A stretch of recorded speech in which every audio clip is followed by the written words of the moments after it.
Good evening, everyone. I have a small update. So, first up, Donald Trump's triumphant return to the White House is sending shockwaves through Washington.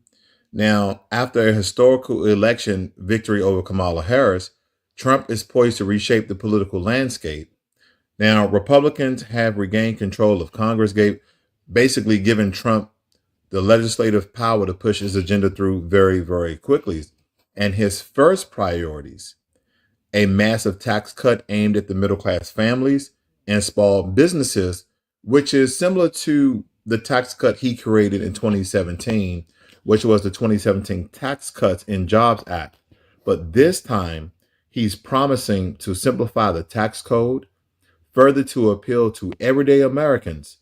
And some people, however, are warning that this could balloon the national deficit more so than what it already is. As I stated, I think either yesterday or the day prior, is that last time I looked at the national deficit was around $35 trillion, if I'm not mistaken. Now, when we speak about immigration, Trump has already announced plans to reinstate the remain in Mexico policy, and expand the border while using leftover funding from his first term. Expect fierce debates in Congress as Democrats, of course, push back hard against these measures.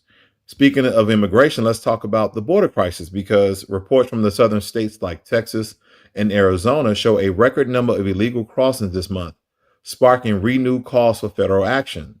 In response, Republican governors like Greg Abbott of Texas are ramping up Operational Lone Star, deploying more National Guard troops and constructing state-funded barriers. Trump has pledged federal support, including reinstating the controversial 287 program, which deputized local law enforcement to act as immigration officers. Now, already when we think about this particular new immigration that's under federal rule, some may question that, because it seems as though these are some of the things that Democrats was weary of America becoming a dictatorship.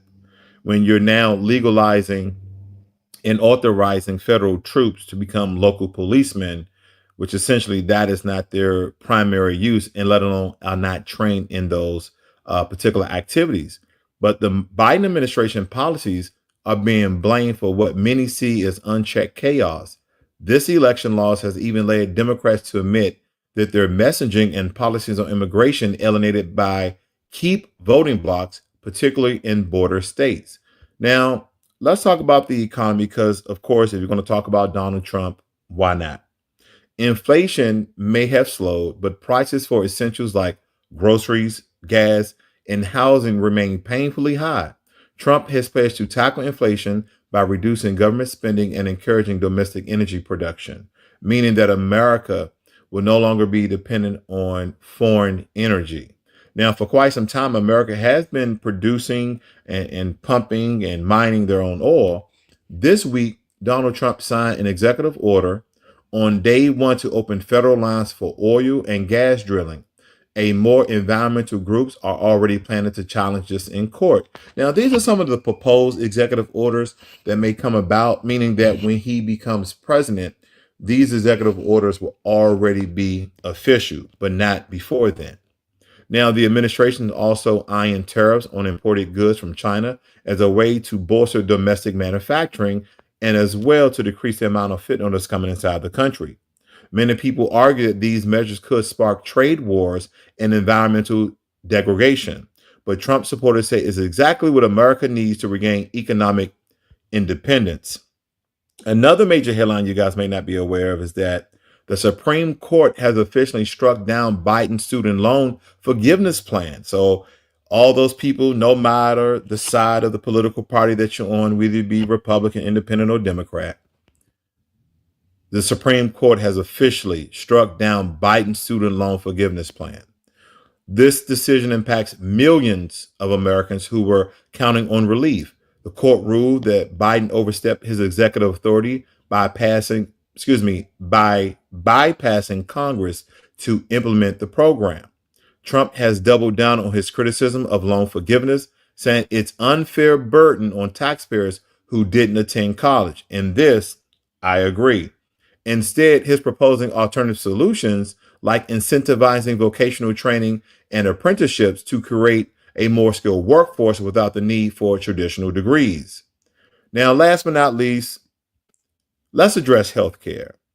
Now, the Affordable Care Act of Obama is once again under scrutiny as Republicans in Congress push for significant changes, because we understand that Republicans now are in bid to have the presidency, Congress, as well as the Senate.